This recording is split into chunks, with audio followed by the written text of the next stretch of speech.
The Navratri festival is being held at the Sri Devi Sallapuramma and Sri Devi Renuka Ellamma temple in Marinahalli, JP Nagar 2nd stage, Bangalore from 22nd September to 2nd October.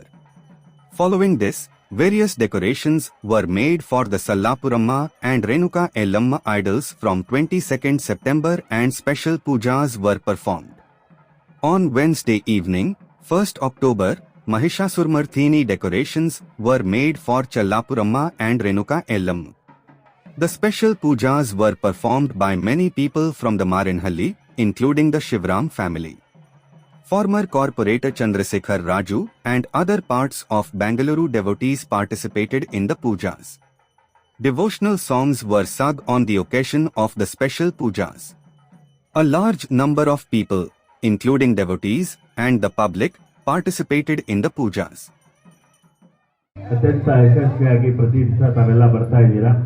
ಹಾಗೆ ದೇವಿ ಸಲ್ಲಾಪುರಮ್ಮ ಇತಿಹಾಸ ಪೂರ್ವ ಅಂದರೆ 13ನೇ ಶತಮಾನದಲ್ಲಿ ಇಲ್ಲಿನ ವಾಸಿಸಿದಂಥ ಪ್ರದೇಶದ ಜನ ಸ್ಥಾಪನೆ ಮಾಡಿ ಇವತ್ತಿಗೆ ಸುಮಾರು 700ಕ್ಕೂ ಹೆಚ್ಚು ವರ್ಷಗಳಿಂದ ಇಲ್ಲಿ ಪೂಜೆಗಳನ್ನ ನಾವು ಸಲ್ಲಿಸ್ತಾ ಇದ್ದೀವಿ. ಆವತ್ತಿನ ದೇವಿ ವಿಷ ಜಂತುಗಳಿಂದ ದೂರ ಮಾಡಿ ಅವತ್ತಿನಿಂದ ಇವತ್ತಿನವರೆಗೂ ಈ ಗ್ರಾಮದ ಏಳಿಗೆಗೆ ನಾವೆಲ್ಲ ಪೂಜೆಯನ್ನು ಸಲ್ಲಿಸ್ತಾ ಬರ್ತಾ ಇದ್ದೀವಿ.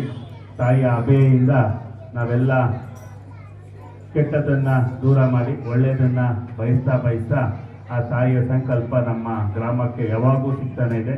ಮುಂದೇನು ಹೆಚ್ಚು ಹೆಚ್ಚು ಪೂಜೆ ಮಾಡ್ತಾ ನಮಗೆ ಸಿಗುತ್ತೆ ಅನ್ನೋ ಭಾವನೆಯಲ್ಲಿ ನಾವೆಲ್ಲ 7 ವರ್ಷಗಳಿಂದ ನಾವೆಲ್ಲ ಪೂಜೆ ಮಾಡ್ತಾ ಇದ್ದೀವಿ. ಹಾಗೆ ಇಲ್ಲಿರುವ ಆಂಜನೇಯ ಸ್ವಾಮಿ ದೇವಸ್ಥಾನ ವಿಜಯನಗರದ ವಿದ್ಯಾರಣ್ಯರ ಸ್ಥಾಪನೆ ಮಾಡಿದಂಥದ್ದು 15ನೇ ಶತಮಾನದ್ದು. ಬಲಗೈಯ ಅಭಯ ಇದೆ, ಎಡಗೈಯಲ್ಲಿ ಕೌಸಲಿಕಾ ಪುಷ್ಪ ಇರುವಂಥ ಒಂದು ಗಂಟೆಯಲ್ಲಿ ಬಾಲ ಇರುವಂಥ ಇತಿಹಾಸ ಪೂರ್ಣವಾದಂಥ ದೇವಸ್ಥಾನ ಇದು ಪ್ರತಿ ಅಮಾವಾಸ್ಯೆ ದಿವಸ ಇಲ್ಲಿ ಹೋಮ ಮಾಡಿ ವಿಶೇಷ ಪೂಜೆಯನ್ನು ಸಲ್ಲಿಸ್ತಾರೆ. ತಾವೆಲ್ಲ ಮುಂದಿನ ದಿನಗಳಲ್ಲಿ ಭಾಗವಹಿಸಿ ದೇವರ ಕೃಪೆಗೆ ಭಾಗವಹಿಸಬೇಕು ಅಂತ ತಮ್ಮಲ್ಲಿ ವಿನಂತಿಯನ್ನು ಮಾಡ್ತಾ ಇದ್ದೀವಿ. ಹಾಗೆ ಈ ಗ್ರಾಮದಲ್ಲಿ ದೇವಿ ರೇಣುಕಾ ಯಲ್ಲಮ್ಮವನ್ನ 21ನೇ ಮುಖ್ಯ ರಸ್ತೆಯಲ್ಲಿ ದೇವಸ್ಥಾನದಲ್ಲಿ ಪ್ರತಿಷ್ಠಾಪನೆ ಮಾಡಿ ಈಗಾಗಲೇ ಪೂಜೆ ಮಾಡ್ತಾ ಇದ್ದೀವಿ. ಅಲ್ಲೂ ಕೂಡ ಅಮಾವಾಸ್ಯೆ ದಿವಸ ವಿಶೇಷ ಪೂಜೆಯನ್ನು ಮಾಡ್ತಾ ಇದ್ದೀವಿ. ಹಾಗೆ ಪ್ರತಿ ವರ್ಷವೂ ಭರತ ಹುಣ್ಣಿಮೆ ದಿವಸ ವಿಶೇಷವಾಗಿ ನಾವು ಪೂಜೆ ಮಾಡಿ ಅಲ್ಲಿನ ತಾಯಿಯ ಸಂಕಲ್ಪವನ್ನು ಪಡಿತಾ ಇದ್ದೀವಿ.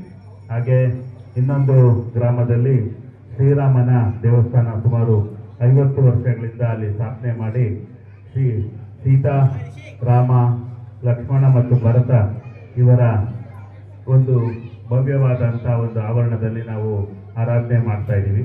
ಹಾಗೆ ಇಲ್ಲಿ ಮುನೇಶ್ವರ ದೇವಸ್ಥಾನ ಇದೆ.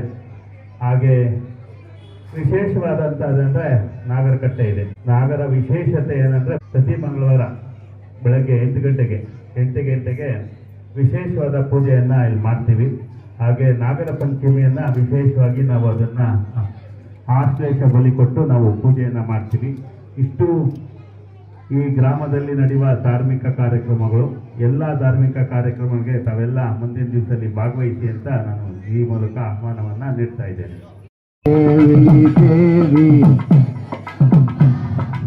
ದುರ್ಗಾ ದೇವಿ ಜಗದಂಬ ದೇವಿ ದೇವಿ ಬನ್ನಾರಿ ತಾಯೇ ನಮಸ್ಕಾರಂ ಆದಿ ಪರಾಶಕ್ತಿ ನಮಸ್ಕಾರಂ అఖిలాండేశ్వరి నమస్కారం అన్నపూర్ణేశ్వరి నమస్కారం రాజరాజేశ్వరి నమస్కారం విరాజరాజేశ్వరి నమస్కారం బన్నారి తాయే నమస్కారం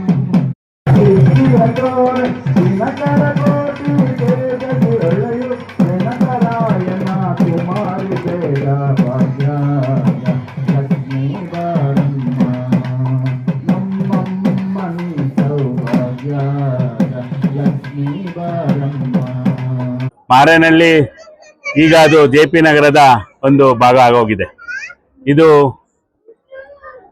ನೂರಾರು ವರ್ಷಗಳ ಇತಿಹಾಸ ಇರುವಂತ ಒಂದು ಗ್ರಾಮ.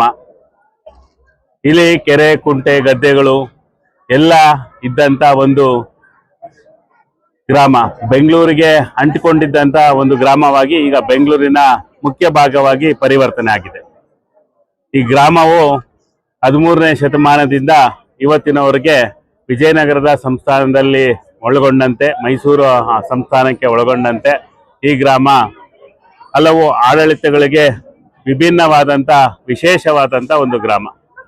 ಇಲ್ಲಿ ತಾಯಿ ಸಲ್ಲಾಪುರಮ್ಮವನ್ನ ಸುಮಾರು 700 ವರ್ಷಗಳಿಂದ ಇಲ್ಲಿ ಪೂಜೆಯನ್ನ ಮಾಡ್ತಾ ಬಂದಿದ್ದೀವಿ. ಆಂಜನೇಯ ಸ್ವಾಮಿಯನ್ನ ಇಲ್ಲಿ ಏಕಶಿಲಾ ಕಚ್ಚಾ ಶಿಲೆಯಲ್ಲಿ ವಿದ್ಯಾರಣ್ಯರು 15ನೇ ಶತಮಾನದಲ್ಲಿ ಕೆರೆಯ ಬದಿಯಲ್ಲಿ ಅವರ 1001 ಶಿಲೆಗಳ ಸ್ಥಾಪನೆಯಲ್ಲಿ ಈ ಒಂದು ವೀರಾಂಜನೇಯ ಕೂಡ ಒಂದಾಗಿದೆ.